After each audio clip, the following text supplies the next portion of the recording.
أعوذ بالله من الشيطان الرجيم بسم الله الرحمن الرحيم الحمد لله الذي لا يبلغ مدحته القائلون ولا يحصي نعماءه العادون ولا يؤدي حقه المجتحدون الذي لا يدركه بعد الحمم ولا يناله غوص الفطن ثم الصلاة والسلام على أشرف الأنبياء والمرسلين حبيب قلوبنا وطبيب نفوسنا وشفيع ذنوبنا سيدنا ومولانا أبي القاسم محمد. اللهم صل على محمد وآل محمد وعجل فرجهم وآل بيته الطيبين الطاهرين المعصومين المظلومين لا سيما بقية الله في الأرضين صاحب العصر والزمان خليفة الرحمن إمام الإنس والجان ولعن الله وعداهم أجمعين إلى يوم الدين. أما بعد فقد قال الله وقوله الحق بسم الله الرحمن الرحيم ولا تكونوا كالذين نسوا الله فأنساهم أنفسهم أولئك هم الفاسقون صدق الله العلي العظيم. اللهم صل على محمد وآل محمد وعجل فرجهم. A view from within, an analysis of the self has been our ongoing topic. Tonight is our 14th discussion on this topic. Our attempt from day number 1 that I have been with you now for 2 weeks, alhamdulillah, is to understand the self, to know the self, to have knowledge of the self, ma'arifatun nafs. And in the context that this is, meaning we as individuals, we are vehicles to get to Allah subhanahu wa ta'ala. He's our purpose, He's our destination, He's our maqsad. And if the vehicle is not equipped, not strong enough, and we don't know the ins and outs of the vehicle, the journey becomes a little bit difficult for us. We don't know if we're able to get there or not. And so it is an extremely important knowledge to know about yourself. Now, we've opened up this discussion, filtered it down to very nitty-gritty practical discussions. We talked about the idea of tahliya and tahliya now, right? Pulling the weeds and planting the seeds. And for the past few nights, we've been looking at various seeds of growth that we want to plant to see them grow into that, that idea of them being tajalli, manifestations, even after the month of Ramadan. And just to name a few of what we talked about in the past, number 1, being a forgiving person, the importance of reliance and certainty. And yesterday we talked about a very important process of musharata, muraqaba, muhasiba. And we use a source of Imam Khomeini rahmatullah alayh in his Chail Hadith, Hadith number 1, in his 40 Hadith book, Hadith number 1, talks about the struggle of the self. In today's discussion, given the fact that we are in the last Friday of the month of Ramadan, and usually a lot of today's discussion has been revolving around the oppressed and the day of the oppressed, Yom Mustaza'afin. I wanted to make sure that I covered that topic and at the same time stay on my topic as well. And so I thought it would be important that we discuss the importance of our individual development towards Allah in a collective nature. The problem that I have been seeing now, and it's getting a little bit now more and more serious, and that is that we have kind of reduced the deen. I have reduced the deen to be nothing but an individualistic religion. It's me, myself, and God. And I've spoken about this in various communities, on Mahdi alone as well, many talks. When we were gathering in the building alone, in the basement, in my talks with my youth, talk about the fact that, this Western society, really the global village in general, now there is no West or East anymore, the global village in general talks about the fact that, look, you just worry about yourself and don't worry about anybody else, right? It's your grave, it's your akhirat, it's your hereafter, it's your happiness, it's your grief, it's your journey to God, right? It's none of anyone's business.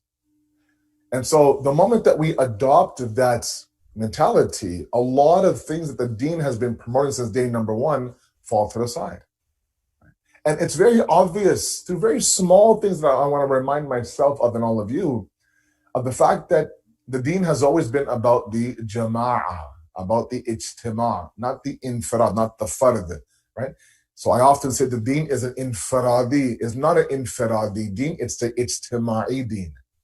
Now, a lot of you argue, and you have not argued. We've had good, healthy discussions about the fact that, look, ultimately, it is you and your amal, right? Ultimately, in the grave, Allah will ask you your amal and nobody else, right? The whole community, your family, your loved ones, your friends, they won't be in your grave. They won't accompany you in the hereafter. No, it'll be you, yourself, and you. And while there is truth to that, and I'm not saying that we deny the idea that there is a very individualistic dimension of bu'd infiradi inside the deen.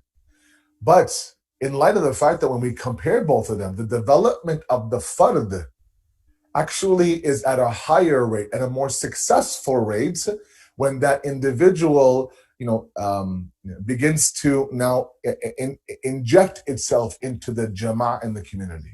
I'll give you a few very simple examples. For example, Allah subhanahu wa ta'ala in salat, okay? Let's look at it through a fiqhi aspect, and then we go through a little bit of a social, political discussion as well, right?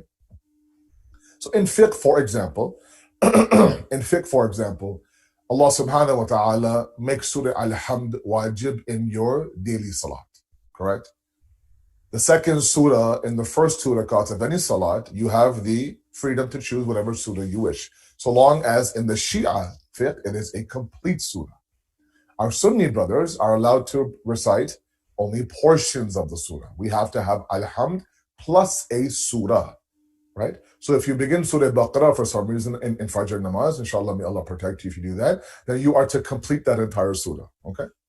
May Allah accept that salat, inshallah, that will go from Fajr all the way until maybe Zuhr. Khair. But Al-Hamd is not in our ikhtiyar, it's not in our freedom. We don't have that choice, okay?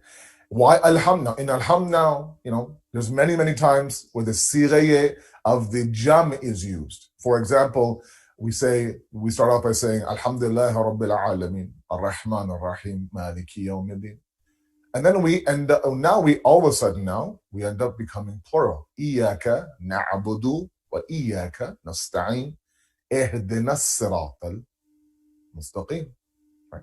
You alone we worship, you alone we ask for help, guide us to the right path, or keep us guided to the right path. Okay, you're in your house, you're by yourself, you're inside your room. Maybe there's no jamaat happening. Maybe you're reading Furada. I don't know, but nowhere does it say in the fiqh that because you are by yourself reading inside your room, you can all of a sudden change the pronouns. Iyaka a'budu wa iyaka asta'in. You alone I worship, you alone I ask for help. No. Even though you are by yourself, but for some reason it's a we discussion. Even to the point, and I still remember this this incident or story when in my time in I was with one of my teachers just before Zohar Adhan inside the Haram of Dimas Maqum, Salaam Alaikum, and we're having a mubahasa together. And Zohar, middle of the day in Qom, schools are shut down, the houses, of course, classes are ending at the Adhan of Zohar, many of the banks, the shops, everything of course, the moment the Adhan hits, everybody goes and runs to their local masajid. The Haram was always packed at Zohar Salat. So there we were, me and my Ustad, having, about to pray Salat, and we begin Zohar, and in between Zohar, now there must have been thousands of people in that Jamaat, thousands of people, in that massive hall that they had made as an extension of the Haram. And I remember, we went into Ruku, and all the way from the back, there was one man, top of his lungs, Ya Allah, Ya Allah. And the Imam of the Jamaat heard him. And so he begins to, as the fiqh says, prolong your dhikr of ruku, so he could what? He could muttasil, he could join the Jamaat. This one man. Now, of course, we're following the Jamaat, right? So as the Imam Jamaat extends the dhikr of the ruku, we also have to extend our dhikr, or at least extend the ruku itself. So now there's thousands of people, men, women at the top of the balcony, children. We are all in ruku, extending for this one person from the corner of the haram, Ya Allah, for him to join. So we all have to kind of extend our salat so this one man can join into the Jama'at. And after the salat, the teacher turns to me and says, look how much Allah wants us to be one movement towards Allah subhanahu wa ta'ala. He says, look, extend your namaz, that's fine, but don't exclude that one person from this Jamaat prayer. I mean, it's such a beautiful, simple concept that we have. Right? It's obvious that the deen talks about collectivism. Right? Even within our du'as, for example. Oh Allah, feed the hungry. Oh Allah, pay back, help the debts of those who are in debt. Oh Allah, release the captives. Everything that we read every single day of the month of Ramadan, right? Allahumma aslih kulli fasidin min umur al-muslimin. Oh Allah, fix the affairs, change the affairs. Those incorrect affairs of what? Of the Muslimin, not me, not my family, everybody. I'm sitting there in my house, just before iftar or just at Maghrib time, asking for all of the umur al-muslimin, not even mu'mineen, muslimin. And in Muslims, everybody is shamil. Those who accept the Ahl Bayt, those who don't accept the Ahl Bayt, everybody is included. So initially, the deen has always been about the collective nature. And obviously, our hadith talk about the thawab that one has praying Jamaat prayer, right? Feeding the poor, for example. Right. It's incredible how the penalty, the kafara that you are to pay, if God forbid I was to break, with conditions, of course, if I was to break a fast in the month of Ramadan, the maximum kafara, maximum penalty is to feed 60 people, or to keep 60 fasts in a row. It's amazing how Allah says in your time of happiness, if somebody is to have a newborn child inside their home, Allah blesses them with a child, or a home, or Hajj. It's something called a walima that we do, right? Hajj, a house, a child, and a wedding. 4 occasions that we have that are mustahab for a walima. What is a walima? A walima is, even though it was your individual Hajj and your individual child, and you bought the house, right? And you're getting married. Islam says for you to celebrate the blessings of Allah giving you, you now have to what? Feed the jama'ah. Include the jama'ah, invite the community, invite your extended family, and even your in-laws. Yes, even the in-laws. Invite them over and feed them. Meaning your one individual act, the way Allah wants you to thank Allah subhanahu wa ta'ala, is to collectively now include others in that khushi and happiness. Small things that are just pointing to the fact that this is not an individualistic deen. It's not about me, myself, and me. No, it's not. It's not about you, yourself, and you. It isn't. It never was. The first thing the Prophet of Allah did in Medina was what? He built a mosque, and he built homes attached to that mosque. An ideal community is to have your mosque in a radius of it being accessible by foot. There should be homes of the Muslims of that mosque all around. What beautiful image that is, that the adhan from the masjid, and we leave our house and we walk towards the masjid. That's a community, right? And a community is made up of individuals, but yes, we travel towards Allah subhanahu wa ta'ala. Ummatun wahidatan, the Quran refers to us. We're one nation, right? We're one nation. And we sometimes think that my actions shouldn't affect others, or that my actions don't need to affect others, or why is it that I have to worry about somebody else? Sometimes my youth, the things that we post on social media. And if anybody has the audacity or the gall or the himmat or the courage to say anything, all in the guise of Amr bil Ma'ruf and Nahy anil Munkar, then they're blasted. Who are you? Whether I take off my hijab or not, it's none of your business. Who I marry is none of your business. What I post on social media, the language I use in my posts, right? The R&B hip hop artist that I promote is none of your business, but it is my business.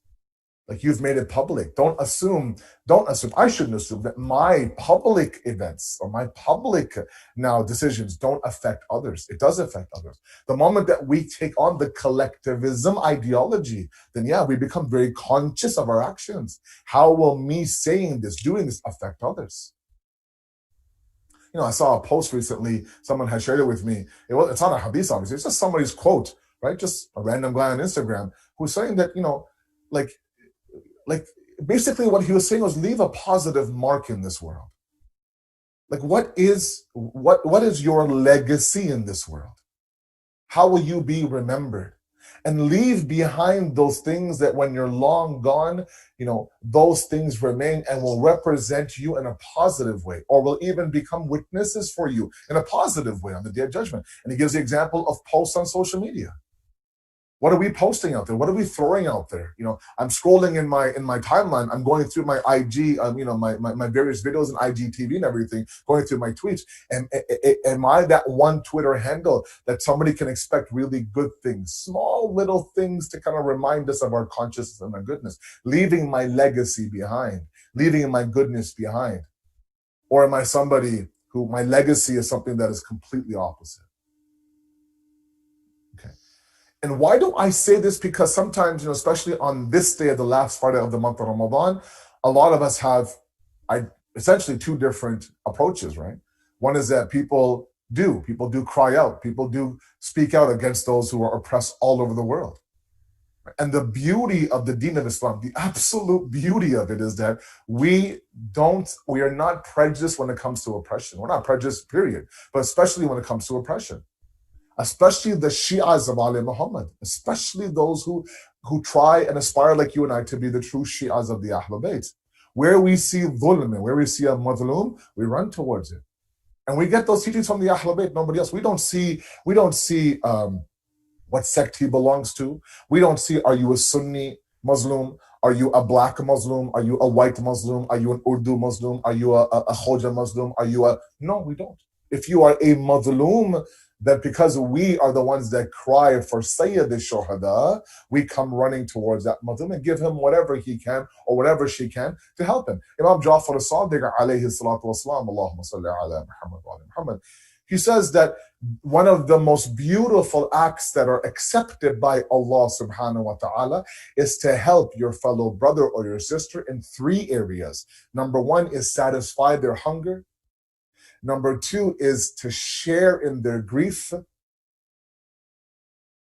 And number three is to make them feel protected and secure. One of the most liked acts in Allah subhanahu wa ta'ala, in the eyes of Allah subhanahu wa ta'ala. So this notion, this idea that, I'm only going to help those, yes, there are, within our fiqh, there are very specific things. Like, for example, the zakat al-fitr that we're going to give, inshallah, on the weekend or on Monday, depending on when Eid is, right? The idea is that, the first place that should be spent is somebody who is a Shia family or a Shia individual who is in need. Okay. But when it comes to oppression and on the global stage today, I'll even travel outside of Islam and say, if there is a Christian Muslim, a Jewish Muslim, a Hindu Muslim, a Sikh Muslim, right? A Buddhist Muslim, we in the seerah and the path and the teachings of our leaders, the Holy Prophet and his family, we're beside them, screaming for justice. We're shouting out for them because they're the oppressed. We don't ask you, what faith do you belong in? We don't ask you, what number is Imam Ali in terms of the Khalifa for you? We don't ask you, do you believe in the Prophet? No. Because supporting the madhloom, doing khidmat of that person who has nothing, speaking out for the voiceless, praying for those who have nothing illa dua, except for dua, is one of the most revered and respected acts in all of the deen. Can you imagine Imam Ali now leaves advice for his son Imam Mujtaba alayhi salam, Allahumma salli ala Muhammad wa ala Muhammad, in terms of what to do after I'm gone. He could have said anything, and he did. He gave lots of advice to our second Imam, essentially for us as well. In there, he talks about the fact that where you see oppression, where you see an oppressor, rise up and speak out against the oppressor and support the oppressed. It's a mutlaqan statement. Meaning what? There's no conditions on it. There's no conditions on this statement. If that oppressor is quote unquote a Muslim in ISIS and Daesh and whatever the case may be, we scream out. If that oppressor it belongs to another religion and hijacks that religion, claiming to be a member of this faith or that faith, then we cry out. If that oppressed, let's say, for example, like I said,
okay, I'm back.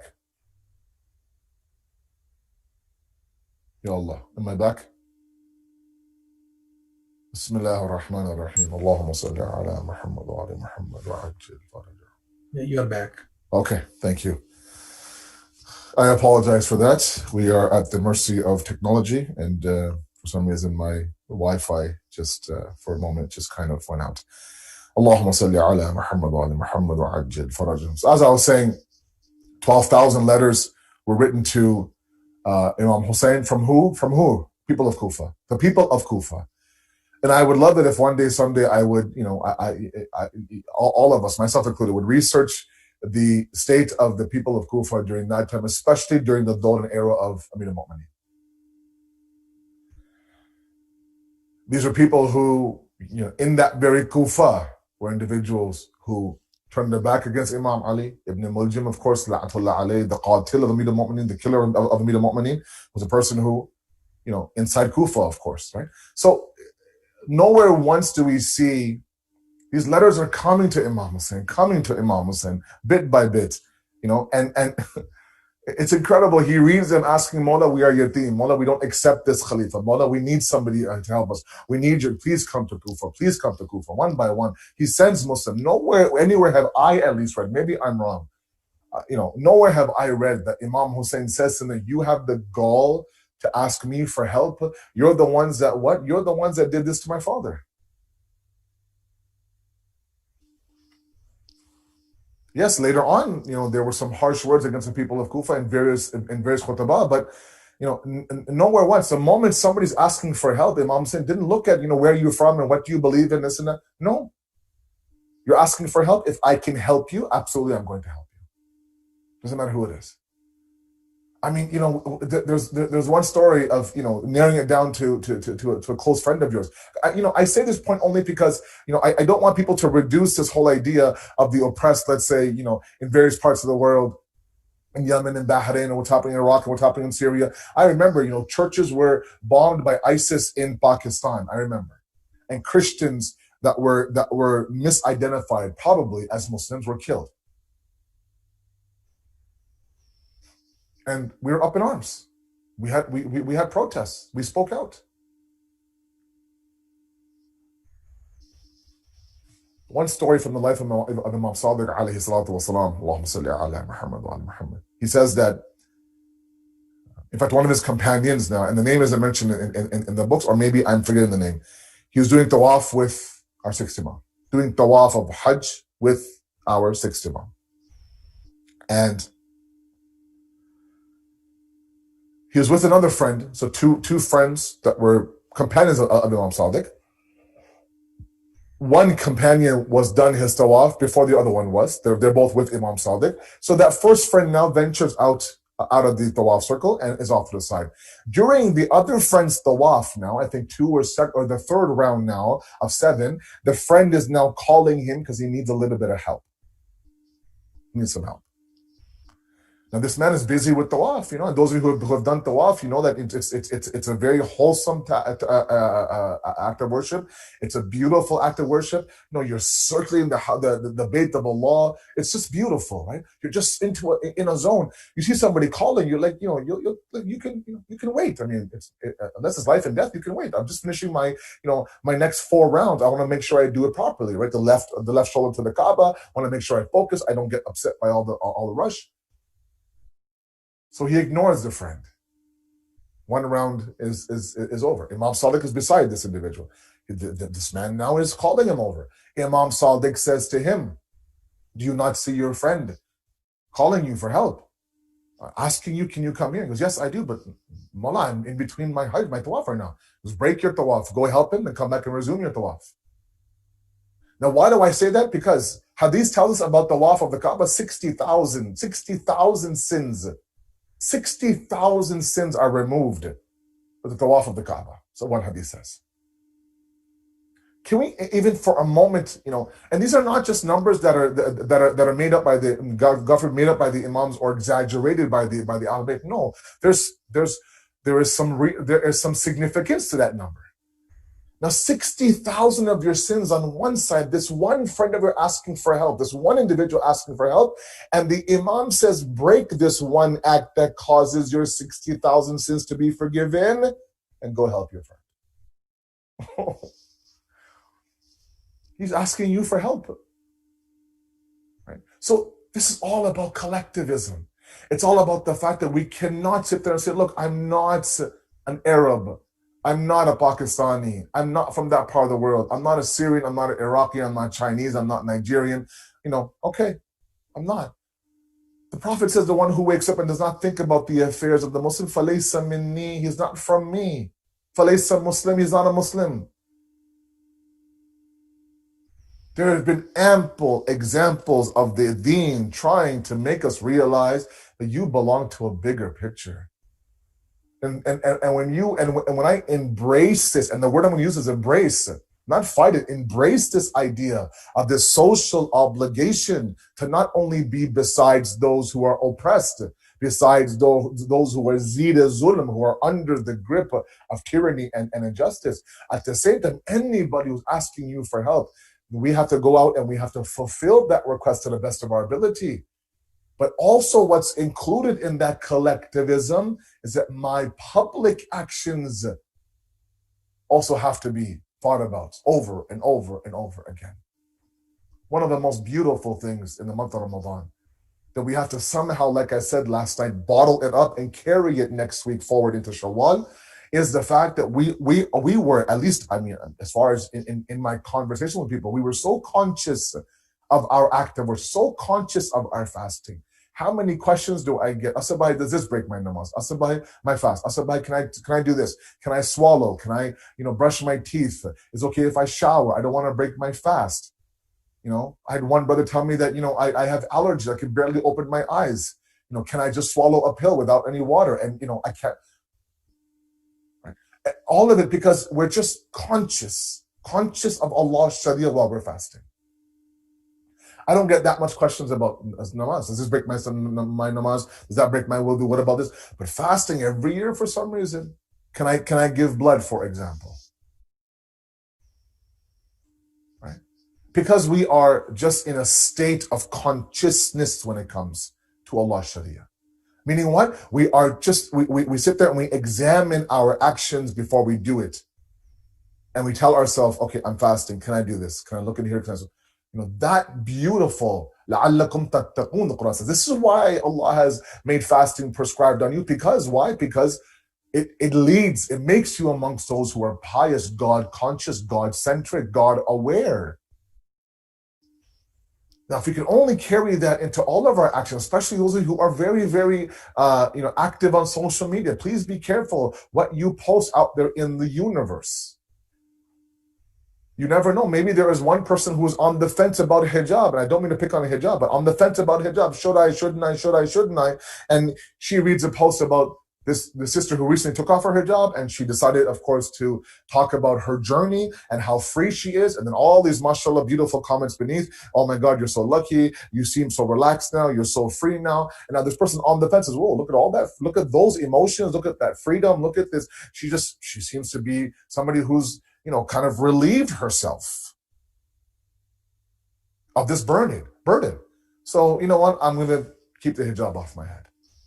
Now that's a lot to bear. It is heavy, but let's embrace that. And let's tell myself that, you know what, if I am somebody who should think twice before clicking on post or tweet or whatever the case may be, stop and think, how many people is this post affecting? How many people is this tweet affecting? Then maybe, we'll be conscious about everything else as well. But it gets tiresome to think about, none of anyone's business. That's about what I do with my hijab, with my beard, who I marry, what I post, what I say, how I confront myself, how I carry myself, who I confront. It's everyone for themselves. This is me and God. It's not you and God. I'm sorry. It's not you and God. I give this example many times. Misbahul Sharia is a very beautiful book ascribed to Imam Sadiq alayhi salam. There are beautiful teachings in there. And there he talks about the fact that ubudiyat of Allah, subservience to Allah, goes through 4 different avenues, not one, 4 different avenues. The avenue of God, the avenue of the dunya, the avenue of your own a'mal, and the avenue of others, of the makhluk. Meaning what? I have to examine. If I want to be an abd of Allah, I have to examine in myself, how are me and God? Is He the master? Is He the slave? Na'udhu billah. I have to examine about the dunya. Is the dunya fana for me or baqa for me? Is it perishable? Is it eternal? And do I live my life accordingly? And my amal, is my amal kathir or qaleel inside of me? Is it enough or is it deficient? And then others. How do I treat others? How am I with my loved ones? In the masjid, mashallah, front row of a jamaat, nice, beautiful beard, maybe a little bit of nishani, first one to grab the mic for du'as, first one to give the adhan. But you ask his family, and they say that he is the Fir'aun of our house, Mullah. I've sat there in living rooms, and I've had children who've been forced to bring their tongue to the point where they disrespect their father to me, because and apologizing, crying while they're saying these words, that he's forced me to tell you that he's not who everyone thinks he is. He thinks that deen is only him in sujood or him in khums. It's not. We have hukuk over him as his children. She has a right as his wife. Right? Parents, siblings, and other people, etc. That's all happens when you believe that the deen is nothing but infiradi. It's not. If someone else bleeds on that side of the world, we bleed with them. If someone else is crying on that side of the world, we cry with them. One of the beautiful philosophies of fasting in the month of Ramadan is to feel the pinch of hunger and thirst for those who don't have an iftar waiting for them at 8:58. They don't. They don't know when their next bite will be. So maybe, just maybe for 15, 16 hours, you might share in their pain. That hamdardi is what we need today. That sharing of the pain is what we need today. We sit in our cocoons. I sit in my bubble saying, you know what? I don't belong in that part of the culture. Doesn't affect me. I'm good where I am. This pandemic has been beautiful. I've had time to reflect. I've had time to do this. My pantry is full. My freezer is full. I keep getting, iftaris dropped off at my house, mashallah. I'm good to go. Meanwhile, people in India, Pakistan are just scratching for their next meal. We have to now break out of the individualistic bubble and look at the deen as it was meant to be, a ummatun wahidatan, one nation. One nation. On a vertical plane, we are bound by God. This person next to me isn't about color or creed. It isn't. Inna akramakum indallahi atqakum. The only person that is distinct and who is part of the fada'il group is the one who is pious and the muttaqi. Nobody else. And that's all part of our self-building process. We build the self while we attach the self to the jama'ah. We build the self while we cry for the oppressed. We build the self while we scream out for the mazloom. We build the self while we see the self as part of the collective nature. We ask you, Allah subhanahu wa ta'ala, to accept our qaleel efforts, to allow us to see the deen as a group, to stand up and to defeat those individuals who are the enemies of humanity. We ask you, Allah, to strengthen the musta'azafin all over the world. We ask you, Allah, to strengthen the cry and the himmat and the resolve of the oppressed all over the world. And finally, Allah, we see all this oppression all over the world, be it against our brothers in faith or equals in humanity. We know the one solution is our Savior. We ask you, Allah, to hasten the reappearance of Imam Zamana, inshallah. Allow us and our families to be beside him when he comes. Wassalamu alaikum wa rahmatullahi wa barakatuh.